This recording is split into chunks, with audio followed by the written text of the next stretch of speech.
Entramos al capítulo 3 del Evangelio de Lucas, el último episodio del podcast, creo que es el 73. De hecho, Esteban y José Pablo estuvieron haciendo un repaso de Lucas 1 y 2. Repaso en el sentido de cosas inclusive que tal vez no nos dio chance de mencionar aquí, así que eso les podría dar un poco de contexto si no lo han visto. Un par de cosas antes de ver este texto en capítulo 3, es que entre el capítulo 2 y en capítulo 3 ya hay un brinco grande de años. Y es interesante de notar, a veces uno obviamente lee la Biblia de corrido y casi que presupone que un capítulo fue lunes y el otro fue martes y todo va muy de corrido. Particularmente con el 3, Lucas va a retomar la persona de Juan. En la narrativa nos vuelve a llevar a Juan. Pero esto es un Juan distinto, porque esto es un Juan que ya creció. Recuerden que desde le bajo un poco, está muy duro. Perdón. Y es que no lo escucho tanto porque estoy como para acá. Ok, ahí me avisan, si no lo puedo bajar un toque.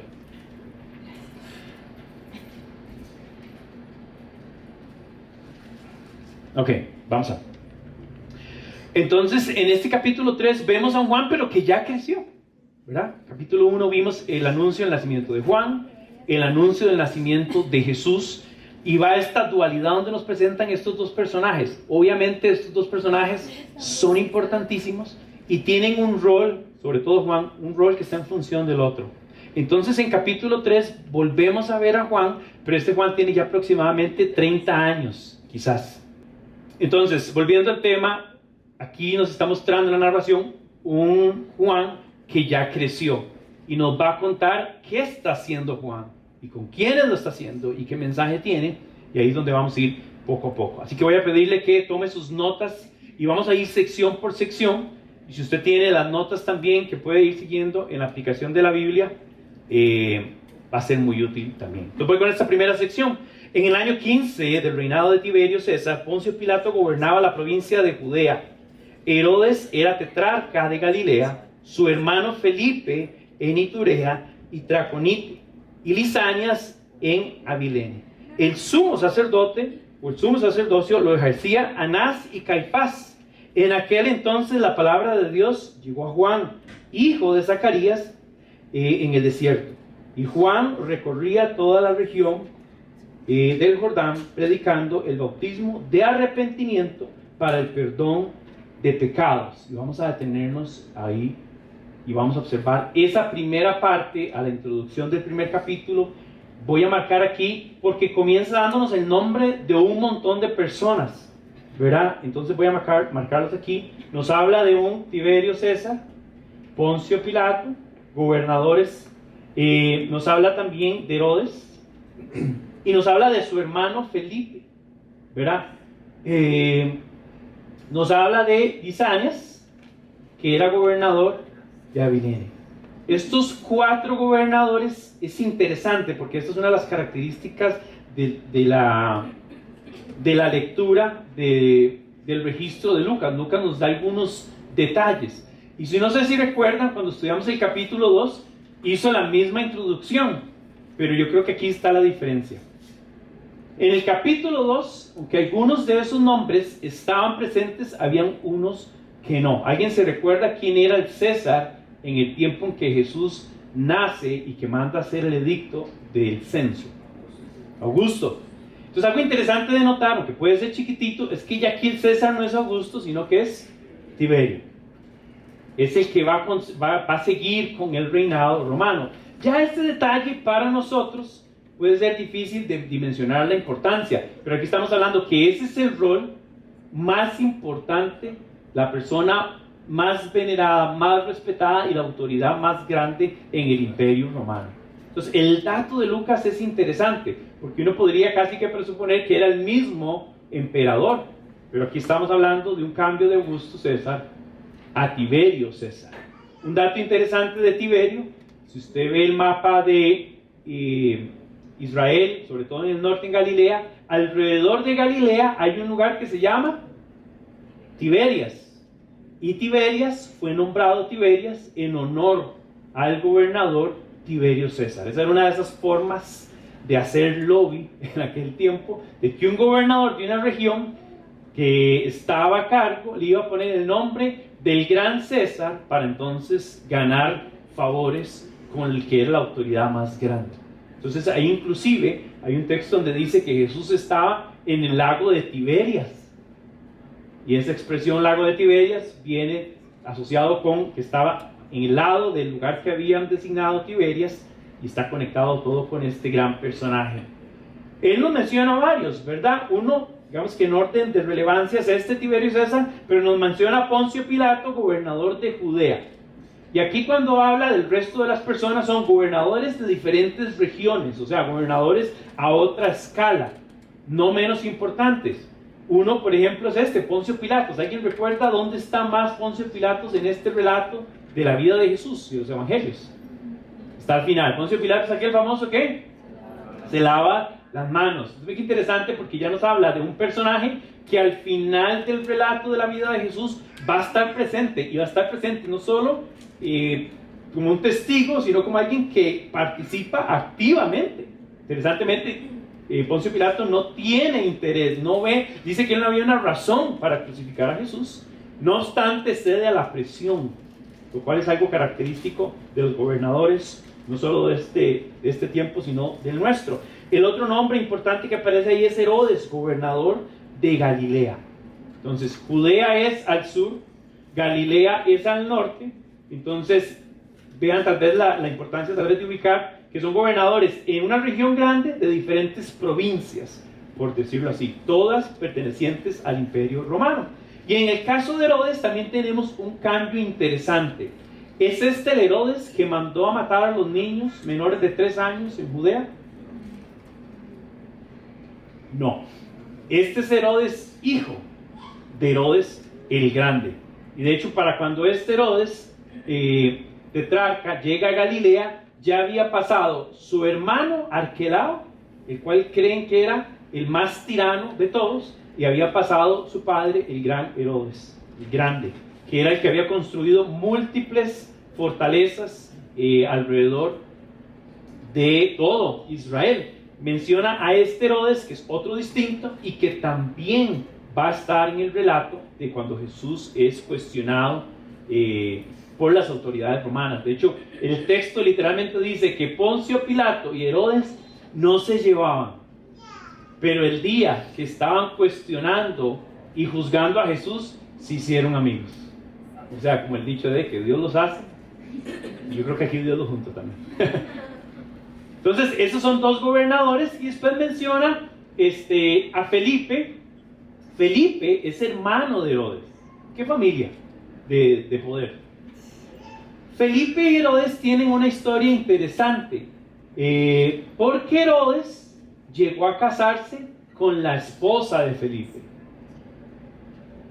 Sí, lo que callamos los romanos se llama ese episodio de la cosa. Y es interesante porque en el texto más adelante vamos a ver que inclusive Juan el Bautista tuvo algo que ver cuando él señaló y le dice a Herodes: no te es permitido tomar a la esposa de tu hermano por tu mujer. Y después eso le va a costar caro también a Juan en el texto. Después menciona a Lisanias. Bueno, Felipe es más al norte de Galilea, y aquí podemos estar hablando más hacia el Medio Oriente. Es emperador o es gobernador de Iturea y Traconique. Y también Lisanias en Abilene. Abilene es todavía más hacia el lado de Babilonia, más hacia el norte y hacia el este, ¿verdad?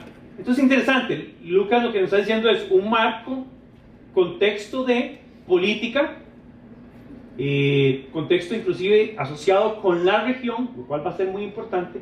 Y la otra cosa, lo voy a poner aquí en otro color, es que no solo nos da un contexto sociopolítico, ¿verdad? Nos da un contexto también de orden religioso, porque dice que también en esa misma temporada estos dos caballeros ejercían el sacerdocio o el sumo sacerdocio, lo cual es de sospechar, porque aquí hay por lo menos 4 personajes que están presentes cuando Jesús es procesado, ¿verdad? Primero, por Anás y Caifás en el orden religioso, porque esos eran el tope de autoridad y de poder y de influencia religiosa para los judíos. Aquí hay que entender algo.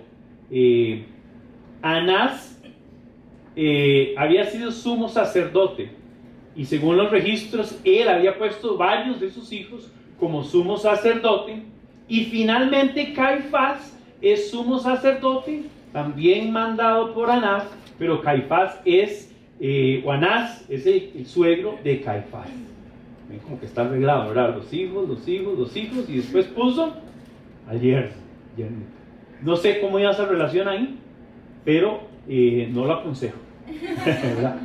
Pero interesante, ellos todos aparece Herodes y aparece también Poncio Pilato, lo cual es riquísimo porque nos da un contexto otra vez histórico, no solo en el tema político, sino en el tema religioso, y estos hombres están presentes cuando cuestionan a Jesús. Curiosamente, otra vez, Caifás era el sumo sacerdote, no obstante Jesús primero es procesado por Anás y después por Caifás. Entonces algunos hablan de que Anás era una figura muy importante, no solo de corte religioso, sino de poder y autoridad en el relato, ¿verdad? Porque entonces se habla de que Anás no solo que era de este puesto grandísimo como sumo sacerdote, sino que también ejercía autoridad sobre ciertas cosas a nivel político.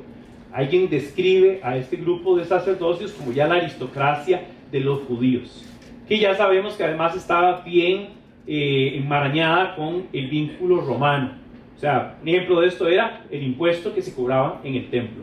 El impuesto del templo no era un orden religioso, sino que era un arreglo religioso-político. ¿A que no adivinan quiénes ganaban? Roma, y ganaba esta aristocracia religiosa de los judíos. Entonces, lo primero que notamos en esa primera sección es un tema de orden de contexto político religioso. Y siempre es importante repasar eso. Aquí la pregunta que estamos respondiendo: ¿en qué momento está pasando lo que vamos a leer? ¿En qué momento? Y aquí nos habla en qué momento y nos pinta un poco de esa dinámica del contexto. ¿Están conmigo? Entonces, vamos a leer, vamos a seguir leyendo. En el 3 dice que Juan recorría, Juantitos, vamos a la sección 2 del versículo 2, sí. Dice, en aquel entonces la palabra de Dios llegó a Juan, hijo de Zacarías, en el desierto. Juan recorría toda la región del Jordán, predicando ¿qué? El bautismo de arrepentimiento para el perdón de pecados. Y viene esta referencia de Isaías. Dice, así está escrito en el libro del profeta Isaías: voz de uno que grita en el desierto, preparen el camino para el Señor. Ojo aquí la descripción: háganle en sendas derechas, se levantarán todos los valles y se allanarán todas las montañas y colinas. Los caminos torcidos se enderezarán y las sendas escabrosas quedan llanas, y toda la humanidad verá la salvación de Dios. Entonces aquí ya pasamos no solo del contexto de en qué momento estaba pasando, y aquí estamos respondiendo otra pregunta que está en el punto número 2, que es: ¿de quién habla este texto entonces? ¿De quién nos está hablando? De Juan. Y nos recuerda quién era este Juan: hijo de sumo sacerdote, Zacarías, o sea, era de ese orden sacerdotal, pero desde antes de nacer había sido señalado como el que iba a ser un profeta para preparar el camino de Jesús. Entonces, algo importante de notar aquí, que lo voy a marcar, es esta intervención de Dios. La palabra de Dios llegó. Eso significa que Juan no lo pidió, no lo escogieron porque era el más bueno, no, era una determinación de la soberanía de Dios, de decir, yo voy a tratar con este hombre y este hombre va a cumplir este propósito. Él dice inclusive en el texto que va a venir del desierto, y el desierto es otra pista para entender que Juan se separó del orden sacerdotal. O sea, él le correspondía ser un sacerdote, lo cual era un rol importantísimo en la dinámica religiosa judía. Él rechaza y se separa de ese rol, y que lo que nos describen otros textos en los evangelios también, dice que él se aparta al desierto y se viste con ropas raras, ¿recuerdan eso? Y comía insectos y comía miel. Que todo es una ilustración para decir, este hombre que debía haber sido sumo sacerdote y toparse con esa aristocracia y estar en un estatus alto, negó esta realidad que le correspondía por asumir el llamado de Dios. A mí eso siempre me llama la atención, porque es el rendir algo significativamente bueno por algo que Dios te ofrece que termina siendo mejor. Ojo, lo que Dios te ofrece no necesariamente es más atractivo, más cómodo, más bueno, pero es lo que es mejor porque es el propósito de él. Juan el Bautista es de estos personajes que nos da un gran ejemplo de cómo obedecer al orden de Dios, al llamado de Dios, aun cuando es difícil, y lo pone en una posición compleja. Dice que él recorría toda la región del Jordán, y ojo lo que estaba haciendo. Dice que estaba predicando el bautismo de arrepentimiento. Y es importante entender cuando dice bautismo de arrepentimiento, diferenciarlo del bautismo que nosotros practicamos hoy. Hay una asociación, hay un vínculo, hay implicaciones pero no es necesariamente el mismo tipo de bautismo. Les voy a dar un ejemplo de esto. De toda la gente que además dice que estaba siendo bautizada por Juan, ¿cuánto de esta gente era nacida de nuevo en ese momento? Con vida espiritual. ¿Cuánta? Ninguna. ¿Por qué? Porque todavía Jesús no había proporcionado esa realidad espiritual. Entonces es importante hacer esa diferencia. A veces nada más hacemos una comparativa de decir, nosotros bautizamos porque Juan bautizó y Jesús se bautizó y todos bauticen a todos. Y aquí la explicación es que él bautizaba por arrepentimiento. Ese era su tema, ese era su mensaje. Dice que predicaba esto. Y la otra cosa importante de este texto es toda esta parte del cumplimiento profético que vemos aquí. Si ustedes recuerdan las otras enseñanzas, hay mucho de esta sensación de que está pasando lo que ya se había anunciado que debía pasar. Dios no está improvisando, no hay cosas nuevas que están pasando, y todo está en función de este último aspecto que es riquísimo. Dice que está en función de que toda la humanidad vea la salvación de Dios. Cuando dice salvación de Dios, se refiere a Jesús. Jesús es un heraldo, o sea, alguien que va como un mensaje, como un mensajero, pregonando que viene después de mí el Salvador, el Redentor, el Cristo, el Mesías. Y otra vez, esto enriquece mucho lo que nos modela Juan, porque es tener un rol importante, un rol de mucha influencia, pero no es el rol más importante. Es un rol que está en función de otro. Y esto nos cuesta, porque a veces uno dice, es que yo quisiera ser el más importante, el del rol más importante, el del rol más influyente, el de más poder, el de más autoridad. Y un gran ejemplo de Juan es saber decir, yo sí sé quién soy, yo soy esto y voy a cumplir ese propósito. Este versículo del 3 al 6 nos habla de un Juan, el que bautizaba y que subía del desierto para predicar el arrepentimiento. Y además cumplir lo que había señalado las profecías, que uno está aquí, que este es Isaías 43, y también el otro es una referencia a Malaquías 4:5. Ambas tienen que ver con ese cumplimiento del rol de Juan. Ya aquí menciona un poquito de lo que Juan venía haciendo, que tenía que ver con esta predicación y con este bautismo asociado. Aquí voy a diferenciarlo, voy a ponerlo en rojo. Era como un paso, esto es decir, paso 1, después un paso 2. O sea, Juan predica el bautismo de arrepentimiento para llevar a la gente al perdón de los pecados, pero que es ofrecido por esa salvación que es Jesús quien la efectúa. ¿Sí se entiende? No era el arrepentimiento de la gente ni el mensaje de Juan el que hacía que la gente fuera perdonada de sus pecados, o sea, limpiada, o sea, lavada. Era como un primer paso de que abriera espacio a lo venidero, que era ese perdón de pecados. Toda esta idea de perdón de pecados inclusive era fuerte, porque ningún judío concebía que alguien pudiera hablar del perdón de pecados. Hay varias veces donde Jesús lo cuestiona y le dice, ¿cómo es posible que perdones pecados? Y lo tacharon de hereje. ¿Cómo alguien, hombre, puede decir, anda y no peques más, te perdono tus pecados? Jesús se refiere a eso un par de veces y la gente lo señala.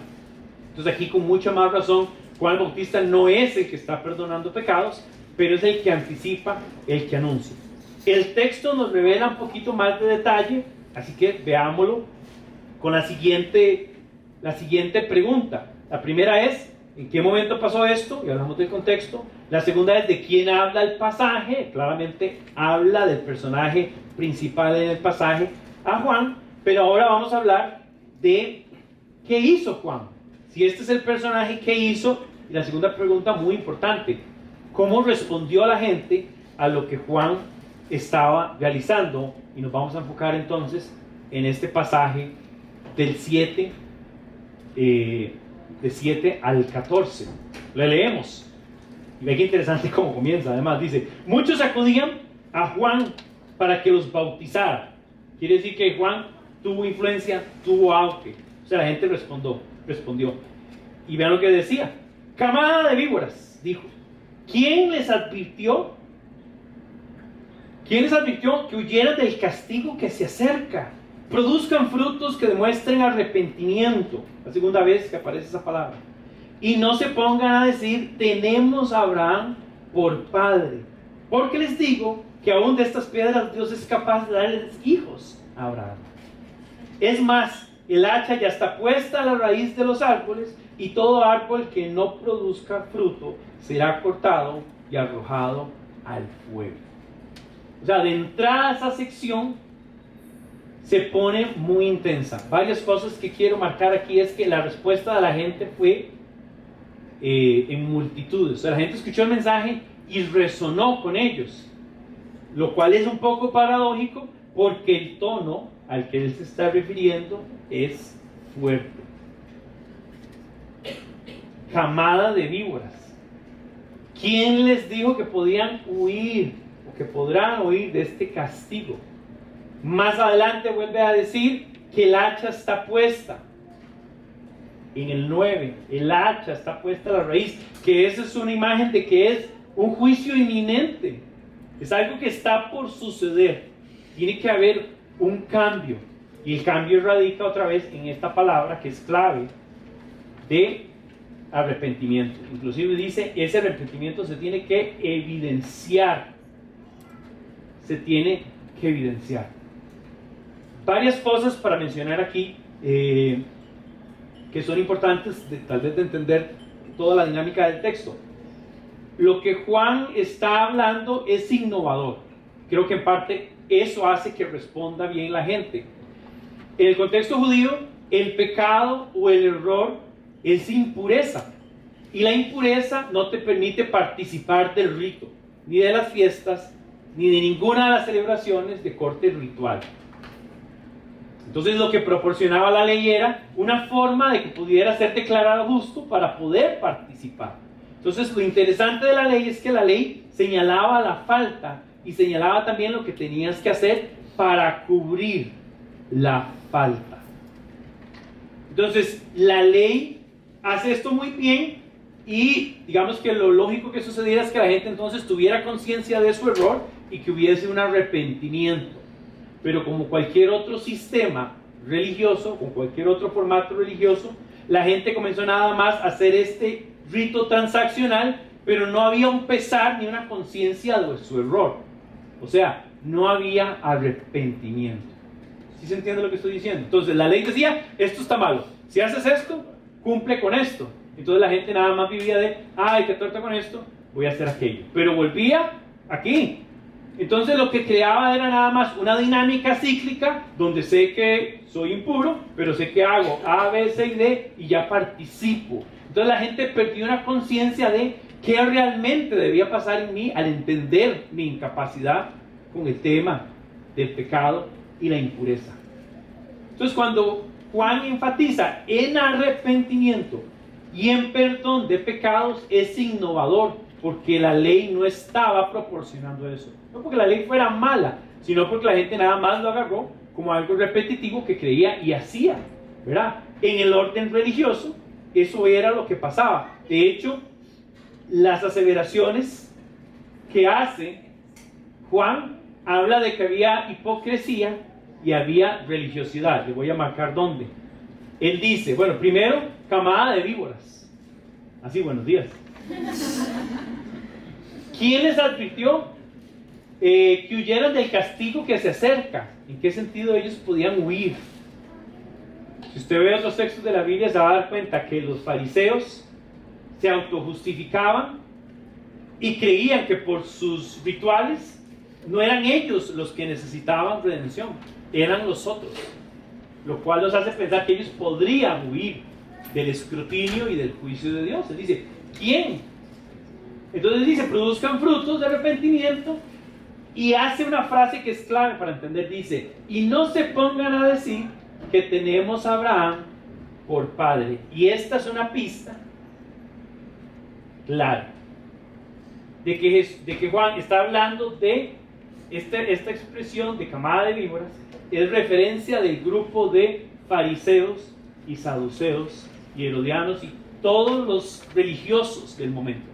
Los mismos religiosos que le llegaron a preguntar que si era el Cristo. Juan llegó a ser tan influyente que la gente le cuestionó: ¿eres el Cristo? ¿Eres profeta? ¿Eres el que había de venir? Y Juan está señalando, está diciendo, claro, ustedes religiosos piensan que en su religiosidad, en sus ritos pueden escapar.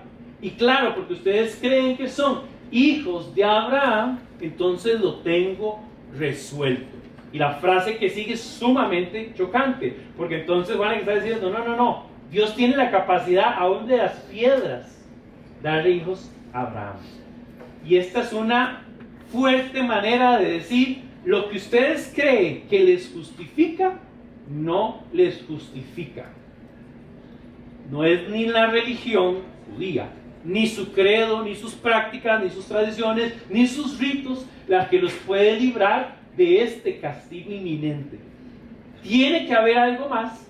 Y volviendo al paso número 1, dice, es necesario que se arrepientan y que produzcan frutos. Ahí es donde está la innovación del mensaje de Juan.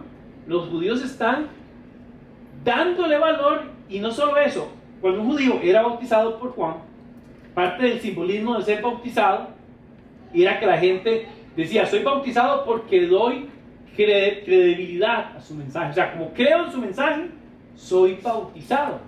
Y dice el texto en Mateo, dice que cuando todos se bautizaban, Jesús también se bautizó. Aquí en el texto dice que muchos acudían de la región y de todas partes de Israel a ser bautizados. Entonces, el contenido y el tono de la predicación de Juan fueron muy influyentes, fueron significativas, y evidenció que esta cobertura o esta idea de que como soy hijo de Abraham, como soy judío, como soy religioso, conmigo no va el juicio. Juan el Bautista les dice, ustedes están listos. ¿Y qué les pide? Arrepiéntanse y den fruto. ¿Sí se entienden? Esta es parte de la enseñanza de Juan que lo hace tan fuerte. Ahora, el tono de Juan es particularmente fuerte con los religiosos. Vamos a seguir leyendo. En el 9 dice, el hacha está puesta a la raíz de los árboles, y todo árbol que no produzca fruto será cortado y será arrojado al fuego, lo cual es una referencia del castigo y del infierno. Versículo 10 es interesantísimo. El versículo 10 es la pregunta obvia, bueno, entonces, ¿qué hacemos? ¿Verdad? Entonces, ¿qué debemos hacer? Preguntaba la gente. El que tiene 2 camisas debe compartir con el que no tiene ninguna, contestó Juan. Y el que tiene comida debe hacer lo mismo. Llegaron también unos recaudadores de impuestos para que los bautizara. Quiere decir que había gente fuera del círculo de los religiosos, gente despreciada, porque recuerden que los cobradores de impuestos no eran bien vistos. Todavía siguen sin ser bien vistos, ¿verdad? Y esta gente llega y dice, ¿qué tenemos que hacer para ser bautizados? Maestro, ¿qué debemos hacer nosotros? Preguntaron. Dice, no cobren más de lo debido, respondió. ¿Y nosotros qué debemos hacer? Preguntaron unos soldados. Aquí estamos hablando de romanos. Y él les dijo, no extorsionen a nadie ni hagan denuncias falsas, más bien confórmense con lo que les pagan. Al final dice, la gente estaba a la expectativa y todos se preguntaban si acaso Juan era el Cristo. Varias cosas entonces. El mensaje de arrepentimiento y evidencia en frutos.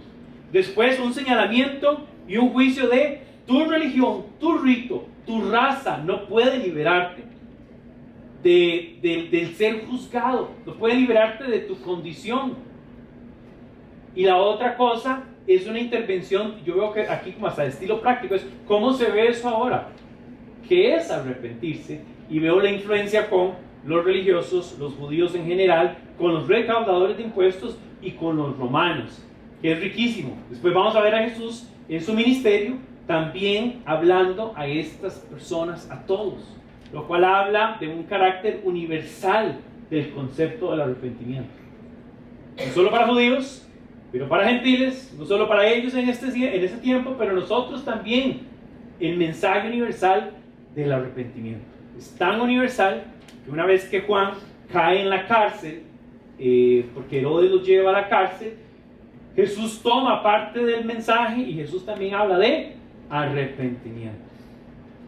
El título de la enseñanza de hoy es eso, es arrepentimiento y fruto. Es obvio, ¿verdad? Cuando uno llega a este tercer punto, es obvio que el mensaje tiene que ver con eso. Repaso un par de cosas. Muchos acudieron, muchos aceptaron el mensaje de Juan y fueron bautizados. Un punto importante que no había mencionado: cuando la gente iba a ser bautizada por Juan, según Marcos 1:5, lo tienen en sus notas, toda la gente de la región de Judea y de la ciudad de Jerusalén acudía a él. Y cuando confesaban sus pecados, él los bautizaba en el río Jordán. En el texto en griego, cuando dice confesaban sus pecados, usa la expresión a viva voz, o sea, a voz audible, lo cual ha hecho a algunos teólogos aseverar que cuando la gente iba hacia Juan después de escucharlo, iba con una convicción de confesar sus errores y sus pecados, lo cual es sumamente significativo, porque parece que el bautismo venía después de una convicción, o por lo menos de una conciencia de que requería ese sentido de arrepentimiento. Hago un paréntesis aquí. Todos eran bautizados. Llega Jesús a escena y va a ser bautizado. ¿Qué dice Jesús ante el mensaje de arrepentimiento? Si la gente confesaba los pecados y los confesaba a viva voz y Juan los bautizaba, Jesús aparece en escena, es el primillo. ¿Qué dice Jesús al ser bautizado? ¿De qué tiene que arrepentirse el Hijo del Hombre, el Hijo de Dios? De nada. Lo cual es chivísima, porque implicaría que todo el mundo era bautizado, todo el mundo confesaba su pecado y Jesús viene para ser bautizado, y de hecho Juan lo resiste. Y Jesús le dice, debemos cumplir todas las cosas, debe ser así. Y esto es un homólogo, yo siempre lo comparo con la cruz. ¿Se confesó Jesús de algún pecado al ser bautizado por Juan? No, porque no había pecado en él. Y aún así, hizo como a todos correspondía, que es lo mismo que sucede con la cruz. Debió haber sido Jesús crucificado. Cometió alguna falta, algún pecado. Debía él haber llevado ese pago sobre él. No. En ambos casos, él está ejerciendo la justicia de Dios, procediendo a lo que tiene que hacer, a pesar de que a él no le corresponde. ¿De qué se va a arrepentir Jesús? ¿Por qué pecado iba a morir Jesús? Bueno, seguramente por los de él no, pero por los de todos nosotros. Y me encanta esa comparativa, porque quiere decir que desde esta narración, obviamente Jesús está cumpliendo cosas que debe hacer. En ese cumplimiento me refiero al Padre, que las cosas sucedan, y aquí en complicidad Juan el Bautista le bautiza. Bueno, vamos a hablar de eso la otra semana. Pero entonces, volviendo, el tono del mensaje de Juan era fuerte, era directo, implicaba un reto a la dinámica ritual religiosa, porque estaba diciendo, ese rito no es suficiente, no es que porque son hijos de Abraham ya están resueltos. Y la otra cosa es que anunciaba un juicio inminente por suceder, de hecho muy al estilo de los profetas del Antiguo Testamento. ¿Cuál era una característica de los profetas del Antiguo Testamento? Arrepiéntanse, cambien esto y esto y esto, porque si no, el juicio de Dios viene sobre ustedes. ¿Cuántas veces se cumplió ese juicio? Todo el tiempo. en una corrección de Dios en la línea del tiempo y de la historia de redentiva. Y Juan, podemos ver definitivamente, entonces Juan fue un profeta. Se ve en el mensaje enviado por Dios y se nota también en su tono. Finalmente retó a la gente de su tiempo a tener una aplicación práctica del mensaje. El mensaje de Juan demandaba fruto que fuera una evidencia de un genuino arrepentimiento. Quiero enfocarme en las preguntas de la gente. Me parecen muy... Hay una cosa sencilla, ¿verdad? Entonces, ¿cómo? ¿Qué hacemos? ¿Cómo se ve el arrepentimiento? ¿Qué implica? Y si usted ve todo lo que él sugiere, es sumamente sencillo. Dice, el que tiene 2 camisas dice que debe compartir. Y el que tiene comida debe hacer lo mismo. Llegaron los otros y decía, maestro, ¿qué debemos hacer? Y dice, no cobren más. Y los otros dijeron, ¿y qué debemos hacer nosotros? No extorsionen a nadie, ni hagan falsas denuncias, confórmense. Entonces, una cosa que me encanta del texto, en este sentido más práctico, es que un reto grande con el que nos encontramos con el arrepentimiento es el reconocimiento que estoy haciendo algo mal. O sea, el que no logra reconocer lo que está haciendo mal, dice, yo no tengo necesidad de arrepentirme. Ahora, aquí entra en juego también otros temas, como el tema de la moral. Muchos argumentarían, yo lo haría con este texto. ¿Ustedes creen que a estos hombres les era oculto esto?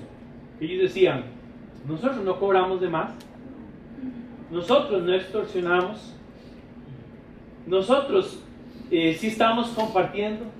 Entonces, algo de la respuesta al arrepentimiento es el reconocimiento. Vamos a hablar un poquito más adelante de esto, pero inicialmente es el reconocimiento de que hay algo que estoy haciendo mal. Quien no parte de eso no se arrepiente, no ve necesidad. La otra cosa sencilla es que en el día a día nosotros mismos sabemos reconocer cuando estamos haciendo algo que va derivado del camino que Él quiere que yo tome. ¿Sí lo sabemos o no lo sabemos? ¿Cuándo fue? Sucede, pero ¿cuándo fue la última vez que usted cometió un error y le fue oculto? Uy, me eché esta plata a la bolsa, pero ¿cómo? ¿En qué momento? ¿Verdad? Me le pegué el cable al vecino. ¿En qué momento pasillo ese cable? Se metió en un aguacero, se coló solo, se metió solo. Ese registro de no impuestos, qué raro. No, es que no estamos pagando. Eso debería haber sido un safe. Yo no sabía que cobraban impuestos, que los cristianos pagan también. ¿Sí me entiende? ¿Cuántas veces usted ha dicho, me la estoy jugando?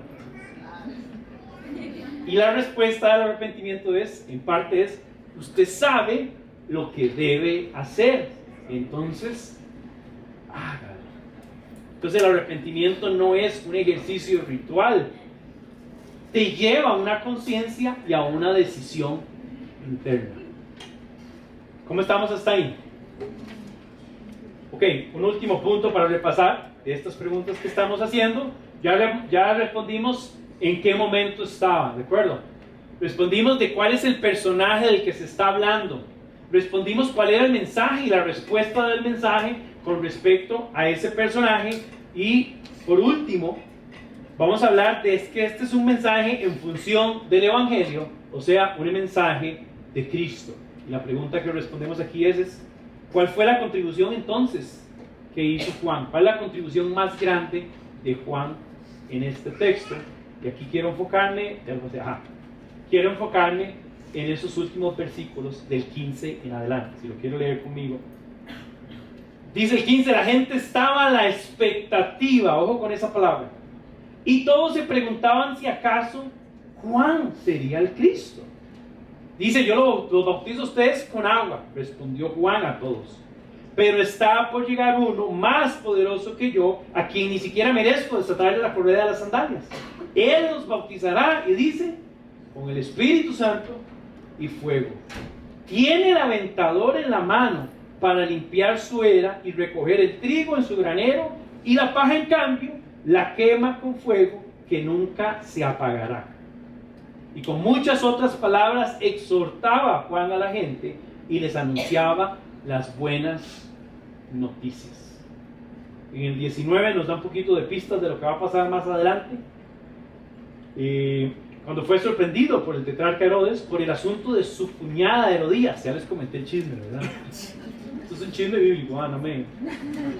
Y por todas las maldades que había cometido, Herodes llegó hasta el colmo de encerrar a Juan en la cárcel. Eso no pasó en ese momento, eso iba a pasar un tiempo después, pero Lucas lo está como anticipando, ¿verdad?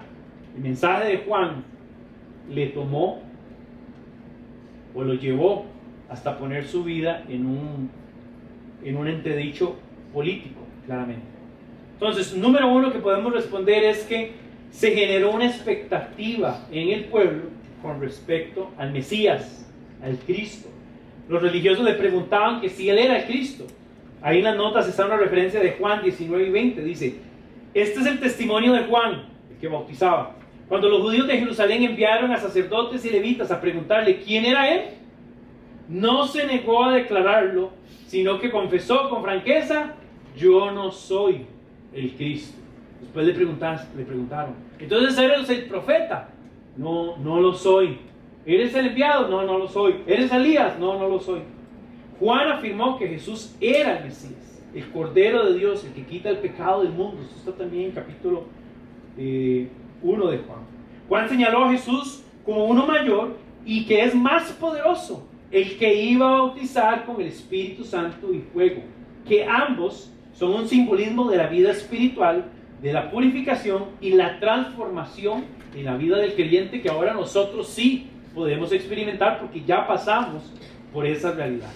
Juan luego será reconocido por el mismo Cristo. Lucas 7, 28, lo vamos a ver unos cuantos meses adelante. Dice Jesús que entre los nacidos de mujer no hay uno mayor, no hay un profeta mayor que Juan. Entonces, claro, la contribución de Juan no solo fue en su modelaje, en su mensaje y en esa exhortación por el arrepentimiento, sino que finalmente es esta idea de señalar a Cristo, anticipar a Cristo y que la gente tuviera esa expectativa.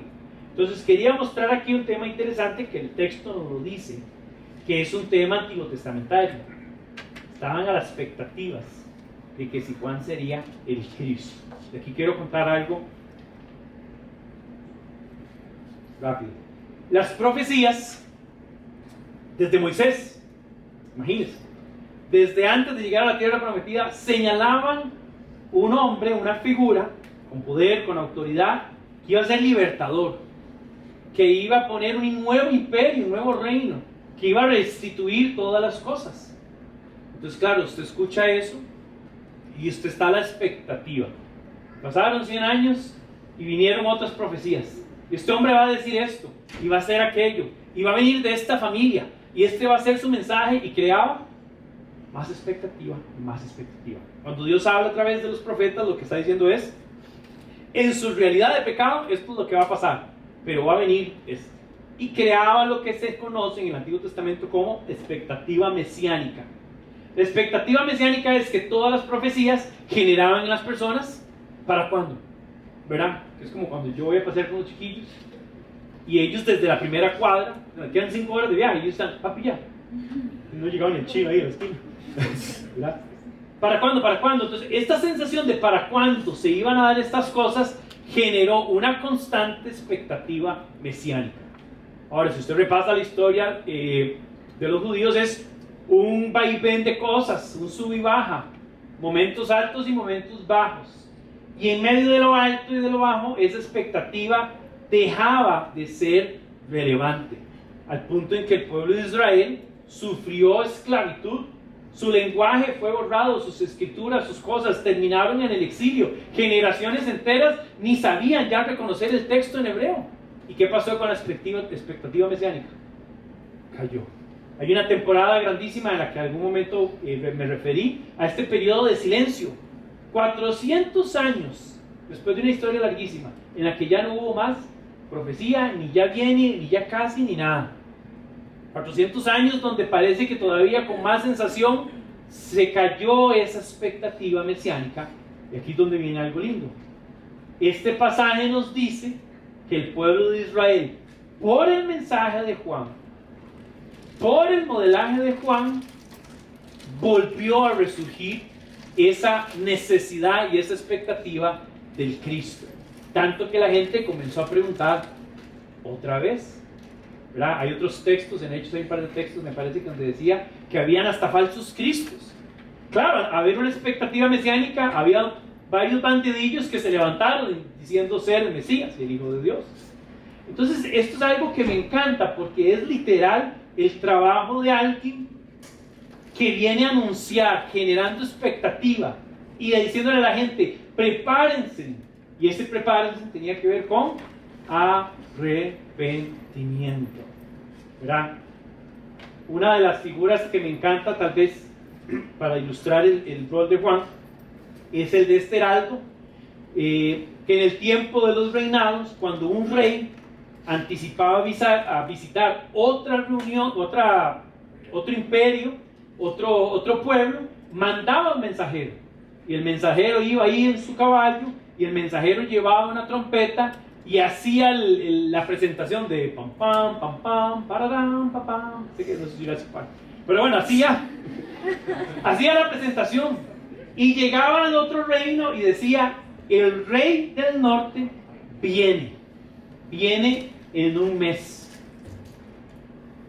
Y de hecho, en el contexto era, prepárense porque viene y va a haber un enfrentamiento, o prepárense y saquen la banderita blanca de que es bien recibido, y laven las calles, y manden a mandar a bañar a la gente. Prepárense, ya sea para enfrentarse o para recibirlo. En el contexto es interesante porque hay una tensión entre el Salvador, el Redentor, el Cristo amoroso y perdonador, y el que lleva el rastrillo, dice algunas versiones. Aquí en esta versión usa la palabra, ya se me perdió, ¿dónde está la palabra? Aventador. ¿Lo ven aquí? El aventador literalmente es una herramienta agrícola, tipo un rastrillo, tal vez sin menos cositas, donde la gente levantaba el trigo y lo sacudía, lo aventaba. Y la idea de sacudirlo era que entonces la paja cayera y se la llevara el viento y la filtrara, pues caía a un lado y entonces quedabas con el buen grano, el trigo, y la paja se echaba. Y ese es Jesús. Pero ven la atención, el Mesías amoroso, perdonador de pecados, pero además el que tiene el hacha puesta a la raíz del árbol. Uno dice, pero entonces es la misma persona. No es Juan el que tiene el hacha. No, Juan ni siquiera puede desatarle las correas al que viene más poderoso. ¿Cómo va a levantar el hacha? ¿Verdad? Usando los mismos elementos del texto. Jesús tiene esta particularidad de decir, prepárense porque vengo. El que me recibe, lo recibo, lo restituyo, lo perdono. Pero el que me resiste, ya la hacha está puesta. Y hay que entender esa tensión del Evangelio. Si yo expongo el Evangelio solo como un acto de regalo y de congraciarse, que tiene ese elemento, pero solo ese elemento, de repente le estoy sesgando el Evangelio completo a las personas, porque implica que ese mismo, que es toda la capacidad de perdonar, también es toda la capacidad de juzgar. Es más, es el que Dios permite que sea el que tome el juicio. Y Juan tiene la capacidad de ilustrarnos esas dos cosas en este texto. ¿Cómo estamos hasta ahí? Vimos contexto político histórico, vimos el personaje, quién era, de dónde surge, vimos el mensaje, vimos la respuesta de las personas al mensaje, y estamos aterrizando un poquito con, sí, la mayor contribución de Juan es ser ese heraldo que caminó antes que Jesús. Nos movemos un poquito, bueno, en las interpretaciones de lo que estábamos hablando, pero vamos a aplicaciones, porque entonces las preguntas vienen para nosotros en este lado. ¿Qué implica? ¿Cuál es el tema central de un texto como este para aplicar a nosotros? No hay mucho que discutir. El tema grande es el arrepentimiento.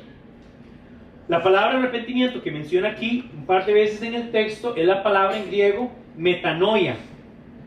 Metanoia suena como esta palabra en griego también, metamorfosis. Y otra palabra en griego que después retomamos en español, que es paranoia. Y las comparto, gracias amigo, las comparto porque explican la raíz de la palabra. Meta es cambio, ¿verdad? Un cambio. Noia tiene que ver con el pensamiento, con la mente. Entonces la palabra en un significado así más sencillo es un cambio de mente. De hecho la gente lo ha traducido como un cambio de parecer. ¿Alguna vez usted ha cambiado de parecer? ¿Verdad? Que hoy yo pensaba una cosa y con respecto a ese mismo tema hoy pienso otra. Cambió mi mente, cambió mi pensamiento. Metanoia. Vemos metamorfosis, que es cambio de morfos, de cuerpo, cambio de forma, ¿verdad? Paranoia es esta idea que es más allá de los pensamientos. Alguien que está paranoico, ¿qué es? Que está viendo y escuchando cosas que no están pasando. Está más, perdió su mente, ¿verdad? Y a mí esa traducción o ese entendimiento me lo facilita, porque entonces preguntamos, ¿qué es arrepentimiento? Arrepentimiento esencialmente es que usted cambie de parecer con respecto a algo. Entonces arrepentimiento, la otra forma en que se puede explicar, que se ha explicado mucho, es que usted va caminando en esta dirección pensando que esto es correcto, que esto es bueno. Entonces yo voy en esta dirección y en algún punto de esta dirección, de este camino, me percato que donde yo pensaba que iba no es. Viene esa sensación de que estoy fuera de lugar y entonces tiene que haber un cambio de dirección para caminar en otra dirección. Arrepentimiento implica que ibas para el norte y llega un momento específico donde dices, no, esto está mal y me cambio de dirección. Eso es lo que llaman el arrepentimiento bíblico, ¿verdad? ¿Cómo el arrepentimiento es diferente del remordimiento? El remordimiento es que yo voy por este camino y digo, uy, voy embarcado. ¿Qué voy a hacer? Ya voy a medio camino, me voy a volver. Y sí, ¿alguna vez usted ha tenido remordimiento? Qué torta lo que hice, pero ya lo hecho está. Resolvamos y al final pedimos perdón, ¿verdad? Entonces arrepentimiento no es solo el sentirse mal o el dolerse, implica, pero no es solamente eso. Tiene que haber un giro, un cambio de expectativa, un cambio de sentir, un cambio de parecer. Y seamos honestos aquí, en confianza, estamos en confianza. ¿A alguien les es fácil cambiar de parecer? Hay quien dice, no, a mí me convencen de todo bien rápido, yo cedo. Yo soy llevadero, yo no soy cabezón. Qué duro, porque arrepentimiento antagoniza con nuestra misma voluntad y nuestro ego. Que yo digo, no, pero si yo estoy bien, yo voy aquí bien, más bien, vea, me voy rodadito. Entonces, claro, este reto de vivir y entender el arrepentimiento pone en evidencia algo que nos cuesta, que es la humildad de reconocer que donde yo creía que iba bien, iba mal. Es más, iba a ponerme ahí, a la par del hacha. ¿Sí se entiende? Es pesado, ¿verdad? ¿Cómo se hace para cambiar los pensamientos entonces? Para cambiar la mente. ¿Cómo hace uno eso?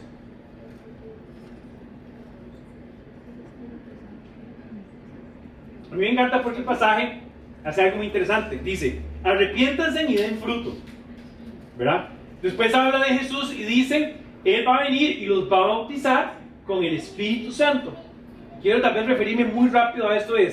El arrepentimiento es algo que el hombre tiene la capacidad de hacer en la ausencia de Dios. Voy a decir esto con claridad. El texto no estaría, pero Juan le está diciendo a un grupo de personas sin vida espiritual que muestren fruto de arrepentimiento. Quiere decir que puede ser, es posible. Pero al final del pasaje dice, yo los bautizo con agua y ustedes tienen esta capacidad, pero va a venir Jesús que les va a proporcionar la capacidad del Espíritu para que entonces venga un arrepentimiento pleno, donde hay conciencia de pecado diferente al otro. Le voy a dar un ejemplo. Un ejemplo bien tico. Mi abuelo tomó licor, iba a decir guaro, toda la vida. Y le echó bueno. O sea, alguien que decía, voy por ahí, voy en carreta.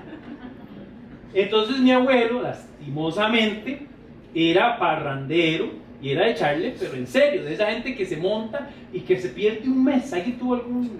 Ojalá que no. ¿Alguien tuvo un abuelo, un tío? Ojalá que no haya sido el papá, pero ¿verdad?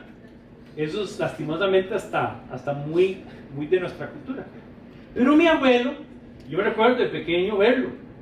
Recuerdo que nosotros vivimos algún tiempo al frente de la línea del tren. Y cuando él estaba así ya muy boom, estaba en la mecedora y pasaba el tren y los trabajadores del tren, que se recuerdan, que arreglaban las líneas y no sé qué, y él sacaba el machete y a él iba ahí porque él decía que para qué se iban a meter y que dejaran la línea, entonces se agarraba con todos. O sea, era este se imagina.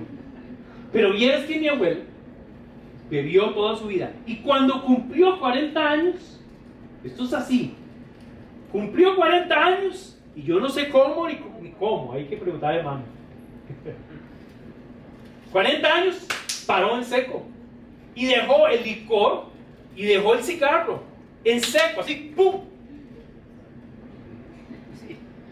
En seco. Lo cual es una historia interesante y yo sé que algunos podrán conocer gente o casos así parecidos. Ahora, usted me dice, Diego, ¿pero qué fue? ¿Que su abuelito se convirtió? No. No, entonces eso no va por ahí. Yo no sé qué pasó a él en su mente y en sus cosas, pero claramente en un punto él dijo, no se puede. Doy este ejemplo porque otra vez, el ser humano es capaz de reconocer un error y enmendar y retroceder. Pero la naturaleza del pecado y la conducta del pecado implica que haya un convencimiento que viene del Espíritu Santo y sea un arrepentimiento pleno y que me pone de cara a la salvación. ¿Sí se diferencia? Podría decirles que con los años yo vi a mi abuelo más consciente. No sé si se convirtió o no. Es una cosa personal de él. Me gustaría pensar que sí. Porque conforme lo vi crecer además y envejecer, lo vi más anuente al Evangelio y a la palabra. De hecho tiene una frase comiquísima que decía, yo solo creo en una cosa. Y baja la cabeza y dice, en dos. Porque iba a decir, yo solo creo en mí. Y terminó diciendo, yo solo creo en mí y en Dios. Una frase célebre en mi casa. Si llega a mi casa, cualquiera de nosotros dice, yo solo creo una cosa. Bueno, dos. Pero entonces hago la diferencia porque sí, el hombre puede arrepentirse, pero el hombre requiere del Espíritu Santo para que haya convencimiento de pecado, justicia y juicio. Juan 16. ¿Sí recuerdan eso? Entonces, aterrizando un poco con esto, ¿qué implicaciones tiene? Bueno, debe haber un reconocimiento del pecado, o sea, de la naturaleza. Es que voy por ahí y dice, esta naturaleza me lleva, me domina.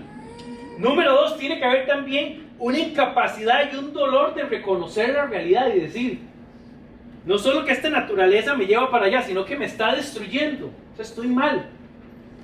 Y hay una impotencia, ¿verdad? Porque no solo que lo reconocí, pero no sé cómo. ¿Usted ha escuchado a alguien que ha estado en una situación donde dice, reconozco que estoy mal, pero yo no sé ni cómo salir de aquí? Todos hemos estado ahí. Número 3, tiene que haber certeza de un nuevo camino. Esto es clave. Yo voy mal aquí, reconozco mi naturaleza, reconozco mi incapacidad y necesito hallar el camino para poder retroceder y tomar ese camino.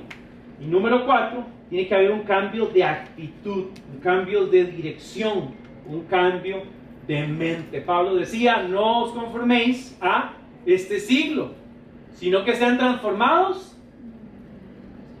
en su mente. Nadie transforma su mente si no es por la acción del Espíritu Santo. ¿Y cómo pasa eso? Porque viene uno mayor, Jesús, que te bautiza, que te da, que te otorga su Espíritu. Y dice de fuego. ¿Saben qué implica el fuego? Que te purifica, que te lava. ¿Y saben qué hace el fuego? No solo purificar, sino que el fuego transforma. Lleva un objeto de una condición A a una condición B. Y entonces evidencia el segundo punto al que quiero referirme, que es el punto del fruto. Lucas 5:32, Jesús mismo dice: no he venido a llamar justos, sino a pecadores. ¿Para qué? Se arrepientan. Quiere decir que Él vino a llamarnos a nosotros. Alguien aquí es pecador que dice: yo me identifico. Yo no fui a pedir ficha ni a llamar a nadie. Jesús vino por gente como yo, pecadora, para arrepentirnos. Lucas 24, 46, 47. Y les dijo: así está escrito y así fue necesario que el Cristo padeciese y resucitase de los muertos al tercer día, y que se predicase en su nombre el arrepentimiento y el perdón de los pecados en todas las naciones, comenzando de Jerusalén. Y ese pasaje en Lucas 24 está al final. Quiere decir que en toda la historia del Evangelio el arrepentimiento es tema constante. Juan, Jesús, todos los profetas del Antiguo Testamento, y nos encomienda a nosotros que hablemos del arrepentimiento. ¿Están conmigo ahí? ¿Qué viene con el arrepentimiento? Viene esta parte.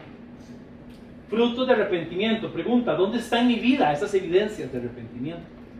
Y otra pregunta, yo diría tal vez no es tan importante, pero hay que tomar en cuenta: ¿qué dice la gente? Digo que no es tan importante porque lo que la gente dice no te determina a nadie, pero lo que la gente dice a tu alrededor dice algo de vos. ¿Qué dice tu esposa? ¿Qué dice tu esposo? ¿Qué dicen tus hijos?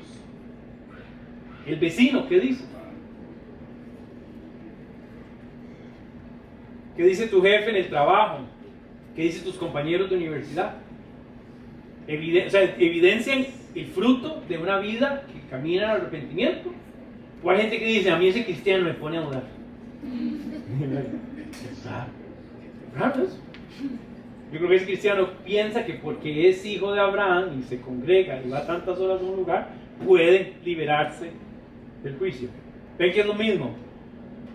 Entonces, con los frutos, número uno, el más maravilloso es: somos nueva creación. O sea, esencialmente nosotros somos nueva criatura, nueva vida, y eso tiene que ver con la vida espiritual. El otro que me encanta, que debemos reconocer, es que entonces pensamos diferente, ojo aquí, sentimos diferente y actuamos diferente. Y todo eso tiene que ver con su mente. Lo que usted siente nunca está separado de lo que usted piensa, ¿verdad?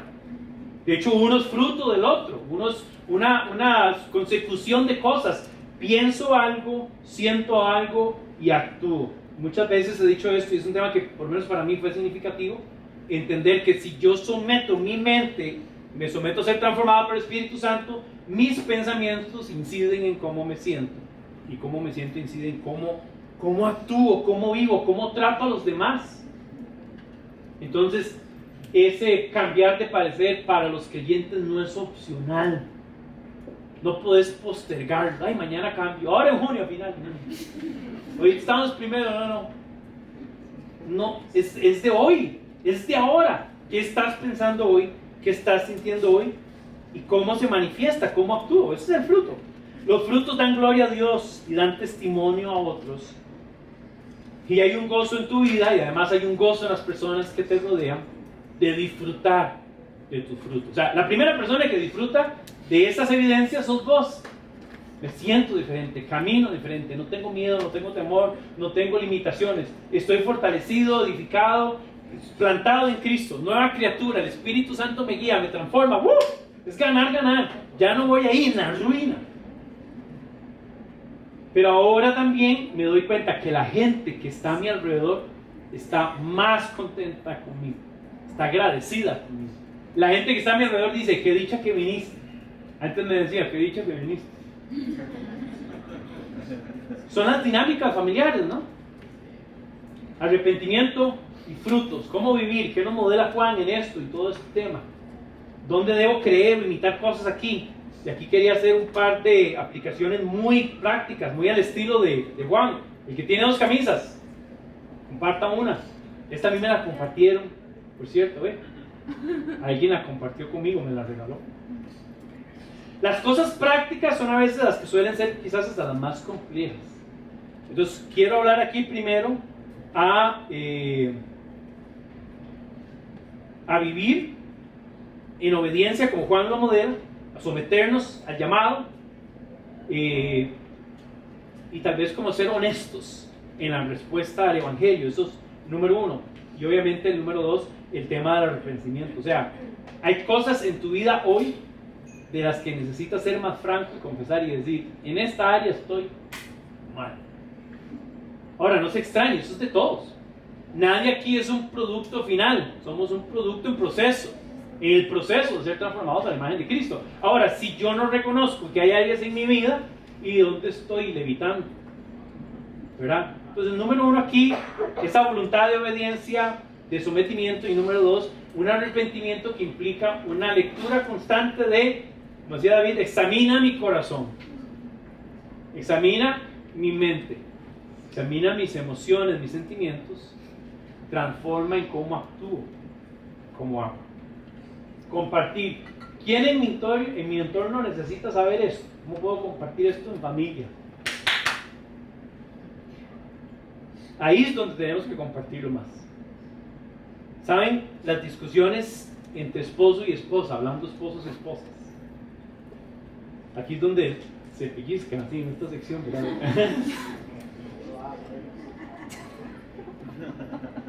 ¿Cuántas veces discutieron? Por 1 o 2 días. Hay gente que se monta más y le rinde una semana, así.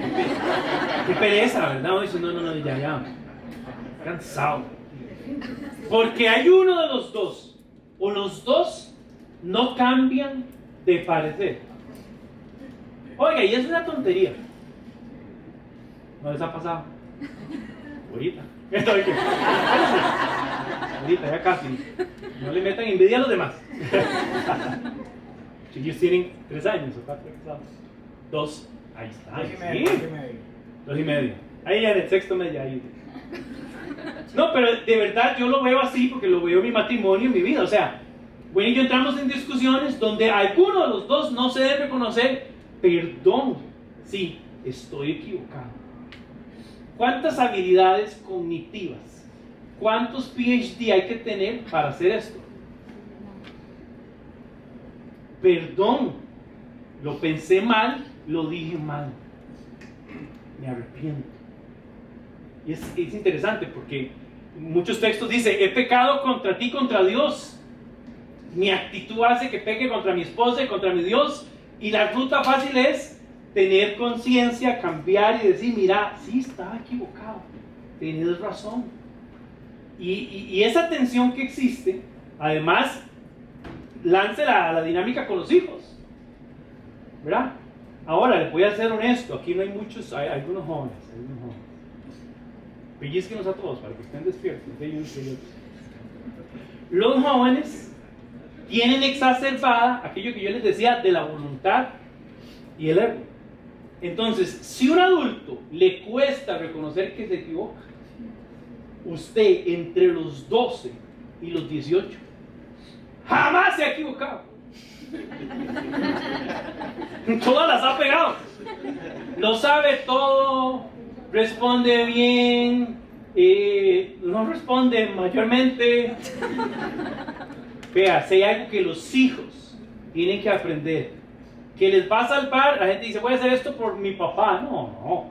Hágalo por usted, para que ejercites la capacidad de reconocer, estoy equivocado, papi. Estoy equivocado, mami. Perdón, me arrepiento. ¿Cuántos muchachos usted escucha decir eso? Es más, ¿cuántas veces lo dijo usted? A ver. No, uno aguantó. Y después van y lo echan 3 metros para abajo y uno está. Lo siento. ¿Verdad? Con 40 años estudiando a los papás, tratando de soltar. Por no tener la capacidad de escuchar el mensaje de Juan, el mensaje de Jesús, el mensaje del Padre de arrepiéntanse.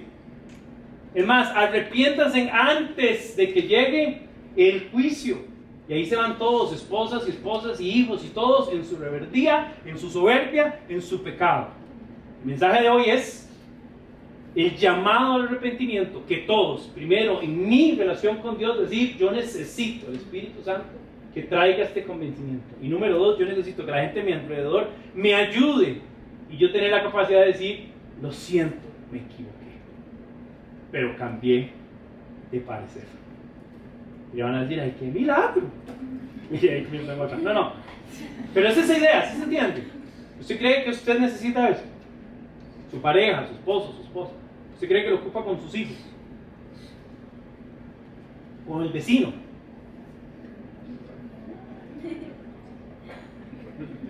Oramos, entonces. Gracias, se pone de pie y cerramos juntos en oración.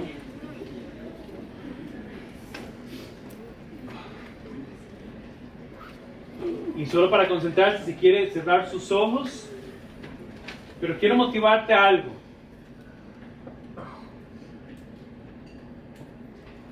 ¿Cuál es un área en tu vida? ¿Cuál es un pensamiento recurrente en la que hoy es un buen día, en la que uno dice, Dios, ayúdame a cambiar de parecer en esto? Ayúdame.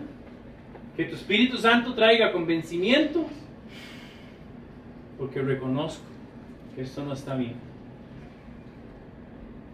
Quiero arrepentirme. Piensa en algo. Hay una buena probabilidad que todos tengamos algo de lo que estamos diciendo. Necesito arrepentirme de esto, reconocerlo. Ocupo un viraje en este tema, en esta circunstancia. Pero también piensa en un tema en la que con pareja, en familia, con los hijos, con los compañeros, en el trabajo, debes reconocer y decir, me arrepiento. El arrepentimiento tiene esta característica de que siempre podemos hacerlo, pero hay momentos donde puede resultar demasiado tarde. Y hoy es un buen momento. Papito, te damos gracias por esta mañana. Gracias por el mensaje que sabemos que procede de ti.